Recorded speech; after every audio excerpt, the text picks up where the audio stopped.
नमस्कार दोस्तों, आज हम कक्षा 10 का जो दैनिक जीवन में रसायन पाठ है उसके आगे का हिस्सा करेंगे। आज का टॉपिक है दैनिक जीवन के उपयोगी यौगिक। दैनिक जीवन के उपयोगी यौगिक।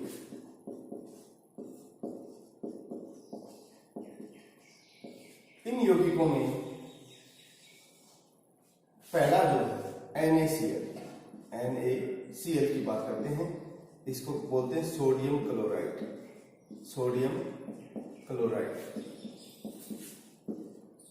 इस सोडियम क्लोराइड को साधारण नमक भी कहा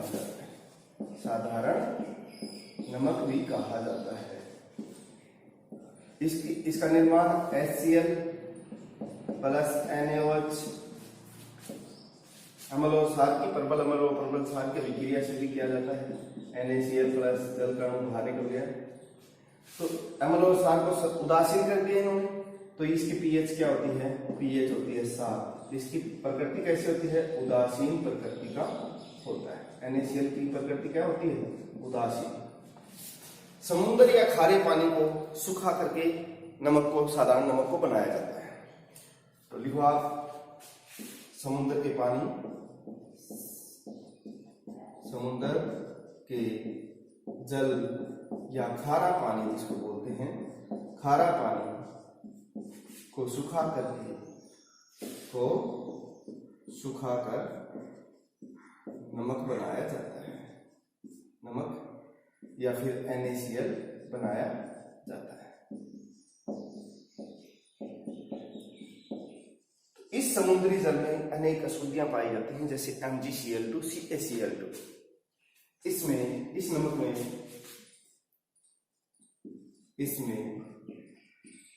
अनेक अशुद्धियां पाई जाती हैं।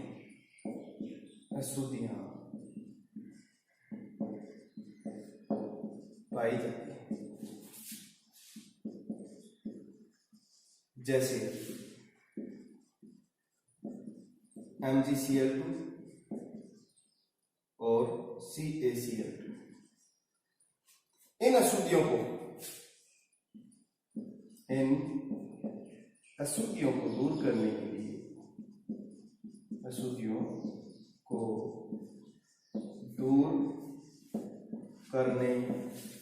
के लिए NaCl का जो संतृप्त विलयन होता है, उसकी बड़ी बड़ी टंकियां भरी होती हैं, उसमें HCl को प्रभावित किया जाता है, हाइड्रोजन क्लोराइड को प्रभावित किया जाता है, जिससे NaCl अवक्षेपित हो जाता है। अशुद्धियों को दूर करने के लिए NaCl के संतृप्त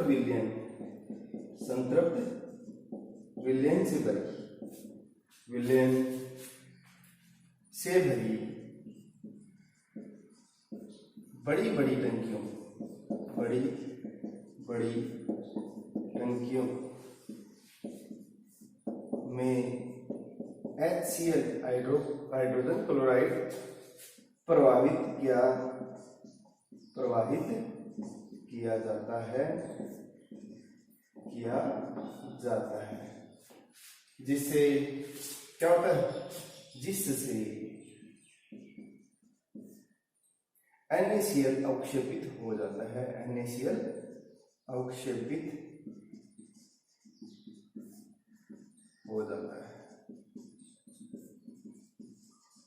समझ में आया? और आप सभी को पता है NaCl यानी साधारण नमक को किस में काम में लेते हैं? हिमीकरण में, वो खाद्य पदार्थों को परिरक्षण में, जैसे अचार है और भी बहुत सारे खाद्य पदार्थ जो हैं उनको परिरक्षण यानी उनको खराब होने से बचाते हैं। इसका जो उपयोग है, अपन यहां बात करें उपयोग की, पहला है खाद्य पदार्थों के परिरक्षण में।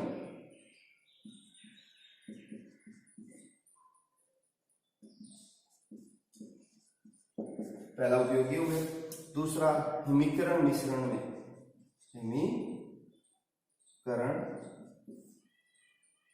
हिमीकरण करने में, यानी बर्फ को जमाने में हिमीकरण करने तो इस प्रकार खाद्य पदार्थों के रिएक्शन और निर्मीकरण में NaCl का उपयोग किया जाता है। इसे साधारण नमक भी कहते हैं। इसका उपयोग अम्ल और परवल सार से भी बनाया जाता है। पीएच क्या होती है? 7, क्योंकि अम्ल के प्रभाव को क्षार उदासीन कर देता है। पीएच है 7। समुद्र के जल को सुखा करके बनाया जाता है। इसमें अनेक अशुद्धियां पाई जाती हैं, MgCl2 और CaCl2। इन अशुद्धियों को दूर करने के लिए बड़ी बड़ी टंकियों में NaCl का विलयन भर के HCl को प्रवाहित किया जाता है, जिससे NaCl अवशोषित हो जाता है। आप इसको एक बार नोट डाउन कर लें।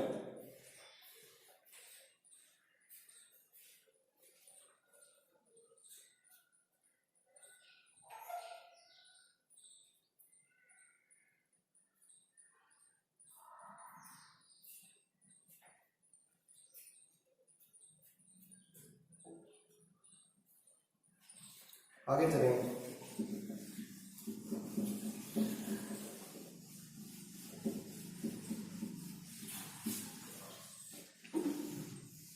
दूसरा जो अपना है कास्टिक सोडा, जिसको बोलते हैं NaOH, sodium hydroxide. Sodium hydroxide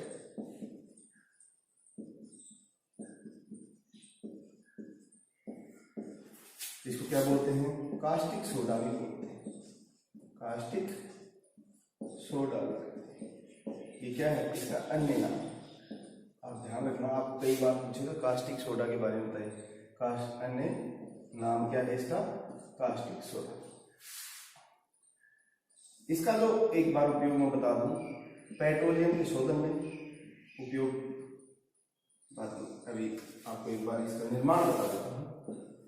NaCl यानी साधारण नमक की विक्रिया H2O से करवाते हैं, जल से करवाते हैं, तो क्या बन रहा है?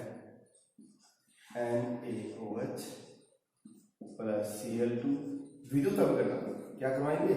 जल की उपस्थिति में विद्युत अपघटन करवाएंगे, और क्या प्राप्त होगी? NaOH और Cl2, और अपने पास क्या बचा? और H2। तो कैथोड के ऊपर, ये कैथोड का विलयन के रूप में प्राप्त होता है। कैथोड पर विलयन के रूप में प्राप्त, और Cl2 एनोड पर प्राप्त होती है। जैसे 2NaOH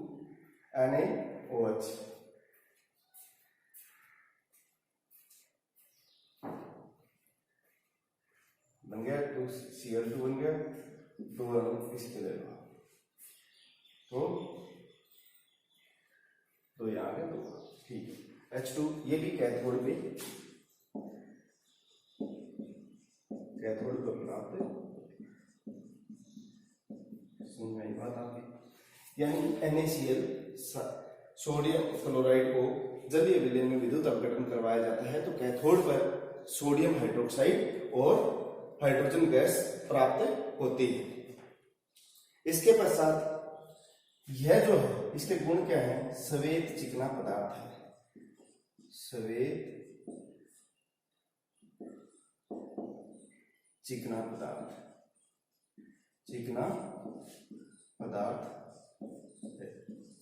दूसरा ये क्या है? क्षार। तो जल में अत्यधिक विलय है। क्षार क्या होते हैं? जल में विलय, जल में अत्यधिक विलय।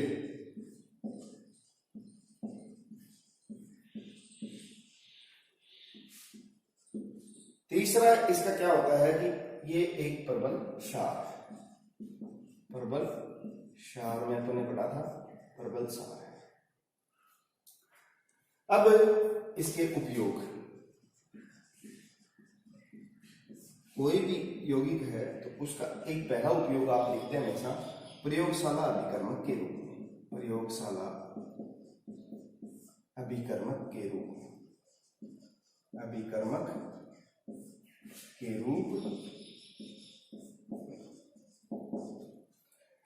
अन्य बात करें अपन साबुन और अपमार्जक बनाने में, साबुन बनाने में। तीसरा है अपमार्जक के रूप में, यानी सफाई के रूप में, अपमार्जक के रूप में। चौथा है बॉक्साइड के धातुक्रम में, बॉक्साइड के धातुक्रम में।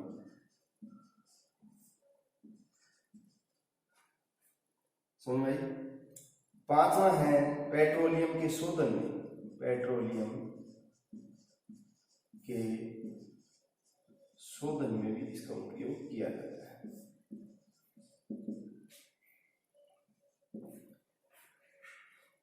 इस प्रकार प्रयोगशाला अभिकर्मक के रूप में। और एक और लिख लो, वसा और तेलों के निर्माण में, वसा एवं तेल के निर्माण में भी इसका उपयोग किया जाता है। आप कोई 2 या 3 याद कर लें, लेकिन पढ़ लें सारे। साबुन बनाने में, अपमार्जक के रूप में, और अनेक उद्योगों में भी काम में लिया जाता है, जैसे कपड़ा और शिल्प उद्योग में भी। लिख लो आपसे, कपड़ा एवं शिल्प उद्योग में।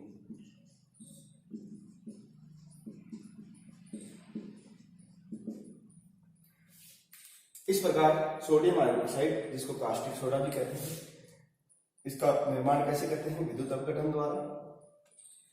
विद्युत धारा प्रभावित करके संवेग चिकना पदार्थ है, जल में अत्यधिक विलेय है, प्रबल क्षार है, ये बातें आपको पता है। प्रयोगशाला अभिकर्मक के रूप में इसका उपयोग किया जाता है, साबुन बनाने में, कपड़ा और शिल्प उद्योग में, पेट्रोलियम के शोधन में, और उसके बाद में बॉक्साइड के धातुक्रम में। बॉक्साइड किसका? एस है, एल्यूमिनियम का, एल्यूमिनियम धातु का है। अपमार्जक के रूप में यानी सफाई के रूप में, वसा और तेलों के निर्माण में इसका उपयोग किया जाता है। आप इसको एक बार नोट डाउन कर लें।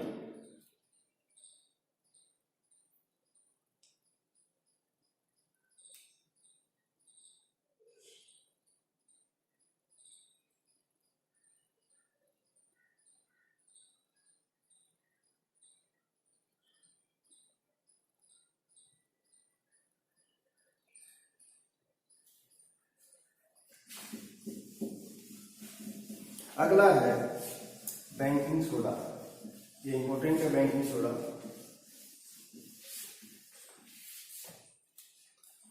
तीन है NaHCO3। सभी के सूत्र आपको डायरेक्ट याद होना चाहिए। इसको बोलते हैं सोडियम हाइड्रोजन कार्बोनेट, कार्बोनेट। इसके और अन्य नाम क्या है? बेकिंग सोडा, बेकिंग सोडा, और खाने का सोडा भी कहते हैं, खाने का सोडा भी कहते हैं। इसका निर्माण कैसे होता है? NaCl, सोडियम क्लोराइड, जल का अणु, कार्बन डाइऑक्साइड और अमोनिया, ये सभी मिलकर के क्या बनाते हैं? बेकिंग सोडा बनाते हैं। NaHCO3, NaHCO3 हो गया, और एक क्या बन गया? NH4Cl। NH3 में एक हाइड्रोजन जुड़ गया, NH4Cl, और उसके अलावा क्या बन गया? NaCO3, NaHCO3। ये आपके आ गया, ये अमोनियम क्लोराइड, और ये आपके baking soda, sodium hydrogen carbonate. पहली विधि तो आपकी ये है। दूसरी है Na2CO3, सोडियम कार्बोनेट। इसकी अभिक्रिया अगर मैं करवाता हूं जल और CO2 से करवाता हूं, इसमें अमोनिया नहीं ले रहा हूं, Na2CO3 के साथ जल और CO2 से करवाता हूं, तो क्या प्राप्त होता है? 2 अणु किसके प्राप्त होते हैं? NaHCO3 के। बाहर क्या निकलता है? बाहर निकल जाएगा आपके NaH हो गया यहाँ, और CO3, ये आपको पूरा प्राप्त हो गया। Na2 है, और उसके बाद में हाइड्रोजन 2 है, CO3 एक तो ये रहा, और एक इसमें से आ गया। ठीक है, इस प्रकार आपकी यह प्राप्त हो गया सोडियम हाइड्रोजन कार्बोनेट। इसके पश्चात ये जो है बेकिंग सोडे का उपयोग करते समय इसका जब खाद्य पदार्थों में मिलाया जाता है तो गर्म होकर के ये CO2 गैस छोड़ता है। क्या छोड़ता है? CO2 गैस छोड़ता है, जो बुलबुलों के रूप में बाहर निकलती है। इसलिए केक और ये जो ब्रेड ये सब बनाने के लिए बेकिंग सोडा का उपयोग किया जाता है, जिससे वो फूल जाती हैं और हल्की हो जाती हैं। तो आप आगे लिखेंगे, इसे खाद्य पदार्थों में मिलाने पर इसे खाद्य पदार्थों में मिलाकर गर्म करने पर CO2 गैस बुलबुलों के रूप में बाहर निकलती है। बुलबुले के रूप में बाहर निकलती है।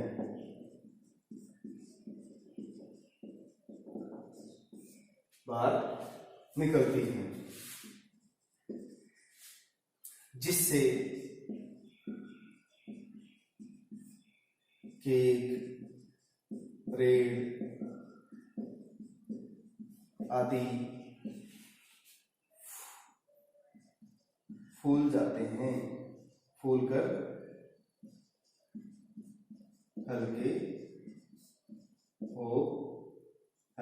फूलकर छिद्र युक्त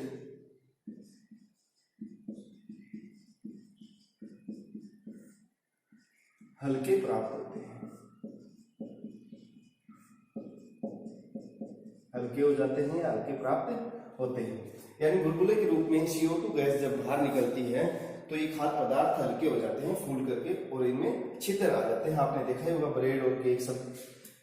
तो इस प्रकार ये जैसे काम करेगा, कैसे 2NaHCO3, इसी अभिक्रिया को आप उल्टा कर दें। इसको गर्म किया 393 केल्विन, 393 डिग्री पे 393 केल्विन ताप पे गर्म किया और क्या निकला अपने को? Na2CO3 और क्या निकला? CO2 और जल का अणु बाहर निकल गया। तो इस प्रकार इसको अगर आपने गर्म किया 300, इसकी जरूरत नहीं है, आप तो इसमें सिर्फ गर्म का निशान करें कि इसको गर्म करते हैं। सोडियम हाइड्रोजन कार्बोनेट को अगर गर्म करते हैं तो सोडियम कार्बोनेट और कार्बन डाइऑक्साइड गैस बाहर निकलती है और जल का अणु बाहर निकल गया। तो ये जो CO2 बाहर निकलती है ये बुलबुले के रूप में बाहर निकलती है और उसको खाद्य पदार्थों को हल्का कर देती है, छिद्र युक्त करके कर देती है। इसके पश्चात इसका जो उपयोग है, जहां भी आपको कार्बन डाइऑक्साइड, जिस भी यौगिक में आपको CO2 CO3 मिले तो उसमें एक पहला उपयोग आप लिख सकते हैं। पहला तो सभी का वही लिखना है, प्रयोगशाला अभिकर्मक के रूप में, प्रयोगशाला अभिकर्मक के रूप में, अभिकर्मक के रूप में पहला तो सभी में इसका उपयोग ये लिखें। दूसरा जो इसका उपयोग है, जो मुख्य है, जहां CO2 की बात आते हैं तो सोडा युक्त पेय पदार्थ या जो सोडा युक्त पेय पदार्थ हैं जैसे पेप्सी, कोका कोला और इनमें मिरिंडा, इनमें सब आता है, तो उनको बनाने के लिए इसका उपयोग किया जाता है। दूसरा है जहां भी कार्बन डाइऑक्साइड आ जाए तो ये आग बुझाने का काम करता है अग्निशामक यंत्र के रूप में।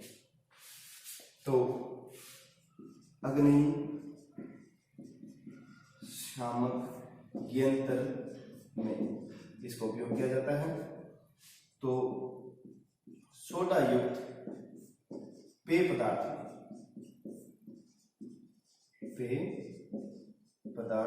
बनाने में, सोडा युक्त पेय पदार्थ बनाने में इसका उपयोग किया जाता है। और कई बार पेप्सी या इसकी जो आप भी ठंडा पीते हैं, स्प्राइट जो भी है, तो वो एक बार ढक्कन खोलते ही वो गैस बाहर निकलती है। वो कौन सी गैस है? कार्बन डाइऑक्साइड गैस है, जो ढक्कन खोलते ही बाहर निकलती है मंद प्रतिरोधी के रूप में। चौथा जो है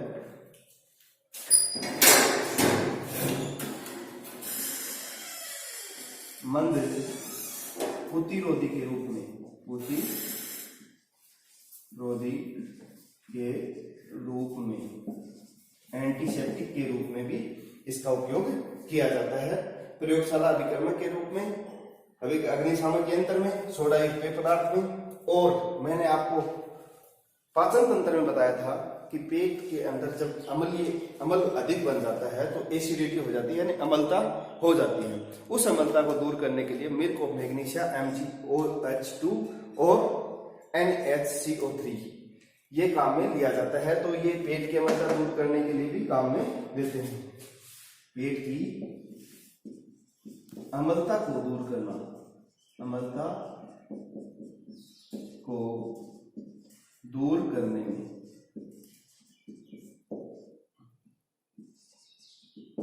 इस प्रकार आप देखेंगे सोडियम हाइड्रोजन कार्बोनेट, इसे बेकिंग सोडा और खाने का सोडा भी कहते हैं। इसका उपयोग, इसका जो निर्माण है वो किस आधार पर किया जाता है? NaCl सोडियम क्लोराइड को जल, कार्बन डाइऑक्साइड और अमोनिया के साथ अभिक्रिया करवा के प्राप्त किया जाता है, या फिर सोडियम कार्बोनेट का जल और कार्बन डाइऑक्साइड से अभिक्रिया करवा करके प्राप्त किया जाता है। इसे खाद्य पदार्थों में मिलाकर गर्म करने से इसे CO2 गैस बाहर निकलती है, जो उनको छिद्र युक्त कर देती है या हल्के बना देती है, जैसे केक और ब्रेड आदि में। तो इस प्रकार ये रिएक्शन होगी, प्रयोगशाला अभिकर्मक के लिए उपयोग आती है। जहां भी CO2 या CO3 जिस यौगिक के अंदर है तो वो अग्निशामक के रूप में काम में आ सकता है। और दूसरा है सोडा युक्त पेय पदार्थों के रूप में काम में आ सकता है, मंद प्रतिरोधी के रूप में काम में आ सकता है, पेट की अम्लता को भी दूर करने के काम आता है। आप इसको एक बार नोट डाउन कर लें।